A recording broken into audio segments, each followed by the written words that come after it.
કશ્યપ, ઘટનાને 1 વર્ષ થઈ ગયું, આંસુ તો સુકાઈ ગયા, સ્વજનની યાદો આજે પણ નથી સુકાઈ, પરંતુ સવાલ હજુ ઠેરનો ઠેર છે। એ ન્યાયની માંગ છે, એ આજે પણ એ પરિવારો કરી રહ્યા છે।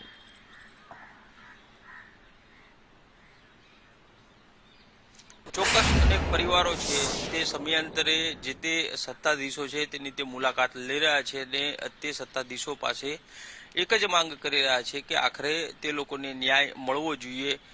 કારણો શું હતા, બનાવના પ્લેન ક્રેશ કઈ રીતે થયું હતું, તે તમામ કારણો તે લોકોને જાણવા છે। તે લોકોને જાણવા માટે થઈ અને જે કોઈ પ્રક્રિયા કરવી પડે તે તમામ પ્રક્રિયા છે તે પણ અત્યાર સુધી પૂર્ણ થઈ ચૂકી છે, પરંતુ તે લોકોને ન્યાય છે તે હજી મળ્યો નથી। કારણો તે લોકોને મળ્યા નથી। ઘણા લોકોને સહાય મળવી જોઈતી હતી તે મળી નથી। રાજ્ય સરકાર હોય કે પછી એર ઇન્ડિયા હોય તેના દ્વારા એ બાંહેધરી આપવામાં આવી હતી કે આખી સાઇટ છે તેને રીડેવલપ કરવામાં આવશે, પરંતુ સ્થિતિ જોઈ શકાય છે 1 વર્ષ બાદ પણ અહીં છે તે આવી નોટિસો મારવામાં આવી છે કે તપાસ જે છે તે હજી ચાલી રહી છે। પોલીસ તપાસ બાકી હોવાના કારણે આ બિલ્ડિંગની અંદર કોઈ પણ વ્યક્તિને પ્રવેશ કરવા દેવામાં આવતો નથી। પરિસ્થિતિ હજી ઠેરની ઠેર છે। લોકો છે, સ્વજનો જે છે તે અહીં પહોંચી રહ્યા છે। તે લોકો પોતાના જે સ્વજનો ગુમાવ્યા છે તેને યાદ કરી રહ્યા છે।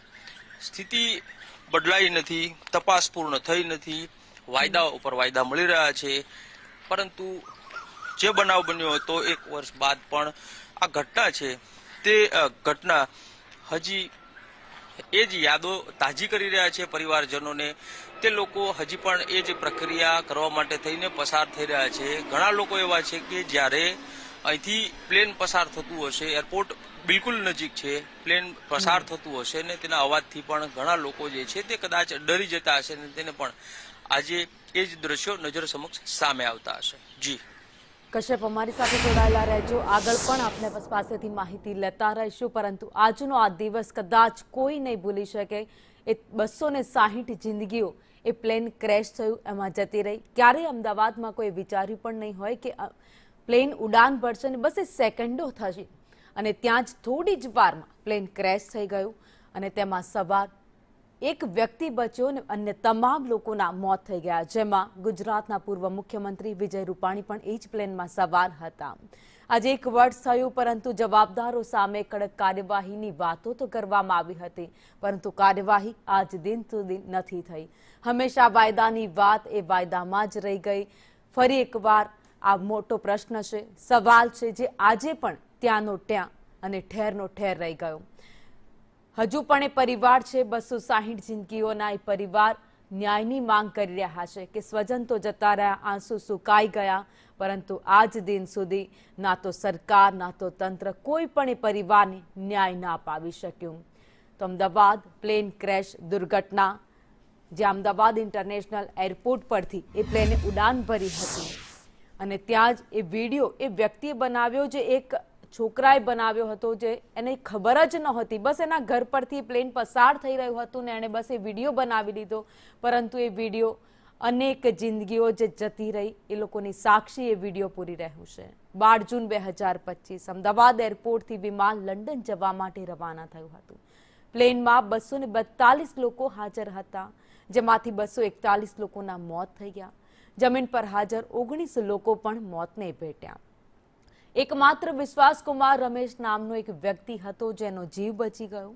અમદાવાદમાં 1:39 આ પ્લેન ક્રેશ થયું હતું। પહેલા બીજી મેડિકલ હોસ્ટેલ સાથે પ્લેન અથડાયું અને વિમાનનો આગળનો ભાગ હતો એ બીજી ઇમારત સાથે અથડાયો। પ્લેનમાં 1,50,000 લીટર ઈંધણ ભરેલું હતું અને ભયંકર વિસ્ફોટમાં 260 લોકોના મોત થઈ ગયા। 5 મિનિટમાં ફાયર વિભાગની ટીમ તો પહોંચી ગઈ। હોસ્ટેલમાંથી 28 લોકોને બહાર કઢાયા। 7 થી 8 કલાક સુધી આગ બુઝાવવાની કામગીરી ચાલી રહી હતી। મૃતદેહ સોંપવાની કામગીરી પણ ચાલી હતી। ઘણો સમય લાગ્યો પરિવારોને મૃતદેહ આપવામાં, કારણ કે મૃતદેહ ઓળખવા પણ મુશ્કેલ થઈ ગયા હતા। સિવિલ હોસ્પિટલમાં તમામ મૃતકોને લઈ જવામાં આવ્યા હતા।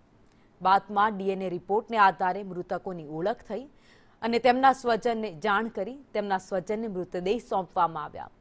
હેલ્પલાઇન જાહેર કરી મૃતદેહ સોંપવાની કામગીરી કરાઈ હતી। તો 13 જૂન 2025 પ્રથમ બ્લેક બોક્સ એ દિવસે મળી આવ્યું. ત્યારબાદ AAIBએ તપાસની શરૂઆત કરી હતી.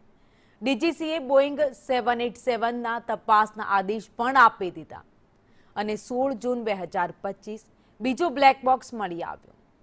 12 જુલાઈ 2025 AAIBનો પ્રાથમિક રિપોર્ટ પણ જાહેર કરવામાં આવ્યો.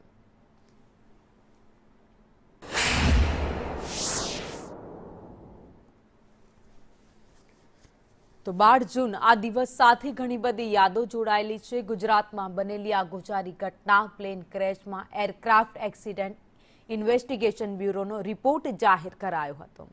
ત્યારે આ રિપોર્ટ પર નજર કરીએ. શું રિપોર્ટમાં કહેવામાં આવ્યું હતું?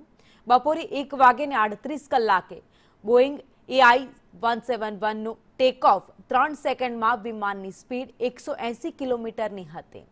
બંને એન્જિનના fuel control switch cut off પોઝિશનમાં હતા. CVR પર એક પાયલટે પૂછ્યું કે ફ્યુઅલ કાપ્યું? બીજા પાયલટે જવાબ આપ્યો, મેં નથી કર્યું. 8 સેકન્ડ બાદ બંને એન્જિનના પાવર અચાનક જ કટ થઈ ગયા. ઇમરજન્સી હાઇડ્રોલિક અને ઇલેક્ટ્રિક પાવર મળે છે. એન્જિન 1નું ફ્યુઅલ સ્વિચ ઓફ પાછું રન પોઝિશનમાં આવી જાય છે. 17 સેકન્ડ પછી એન્જિન 2નું પણ ફ્યુઅલ સ્વિચ રન પોઝિશનમાં આવ્યું. વિમાનમાંથી મેડે કોલ પણ આવે છે. વિમાન 625 ફૂટની ઊંચાઈએ હતું. બપોરે 1:39 વિમાન હોસ્ટેલ વિસ્તારમાં ક્રેશ થઈ ગયું. CVR FDR રેકોર્ડિંગ અહીં અટકી ગયું. ફાઇનલ રિપોર્ટ હજુ પણ બાકી છે. 1 વર્ષ થઈ ગયું. રાહ જોવાઈ રહી છે કે આ ફાઇનલ રિપોર્ટ ક્યારે આવશે. ફાઇનલ રિપોર્ટ આવશે અને ત્યારબાદ એ જે મૃતકો છે એમના પરિવારને ન્યાય મળશે તેવી વાત થઈ રહી છે. તો ઇન્ડિયન ફેડરેશન ઓફ પાયલટનો એક આરોપ છે. AAIBના તપાસના રિપોર્ટના સામે સવાલ છે.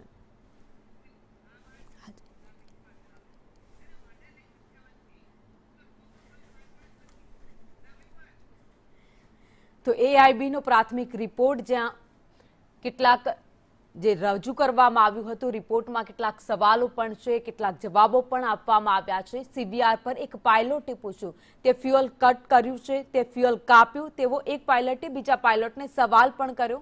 સામે બીજા પાયલટે તેને જવાબ પણ આપ્યો કે મેં નથી કર્યું. તો પછી આ કેવી રીતે થયું તેને લઈને પણ સવાલ હતો. બંને પાયલટ વચ્ચે સેકન્ડોની વાતો થાય છે, પરંતુ એ વખતે 8 સેકન્ડ પછી બંને એન્જિનના પાવર અચાનક જ કટ થઈ જાય છે.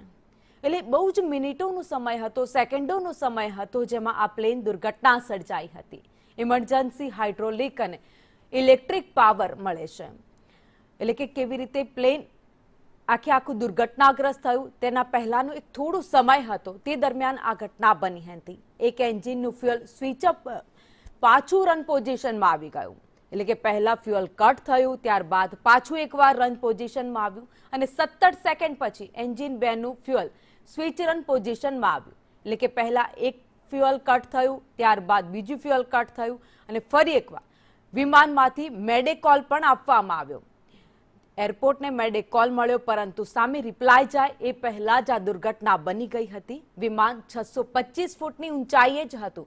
હજુ તો વિમાન ટેક ઓફ થયું હતું અને માત્ર 625 ફૂટ સુધી જ પહોંચ્યું હતું અને બપોરે 1:39 વિમાન હોસ્ટેલ વિસ્તારમાં ક્રેશ થઈ ગયું. પહેલા જ્યારે ક્રેશ થયું તે દરમિયાન હોસ્ટેલના પહેલા ભાગમાં ત્યાં અથડાયું હતું અને ત્યારબાદ આગળનો ભાગ હતો એ બીજા બિલ્ડિંગ ઉપર પડ્યો અને આખું વિમાન હતું એ હોસ્ટેલ પર જ ક્રેશ થઈ ગયું. ફાઇનલ રિપોર્ટ હજુ બાકી છે. ફાઇનલ રિપોર્ટની હજુ રાહ જોવાઈ રહી છે.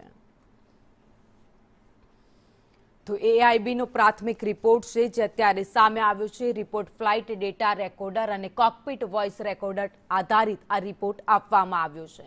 જો કે પરિવારો માંગ કરી રહ્યા છે કે સંપૂર્ણ રિપોર્ટ સોંપવામાં આવે.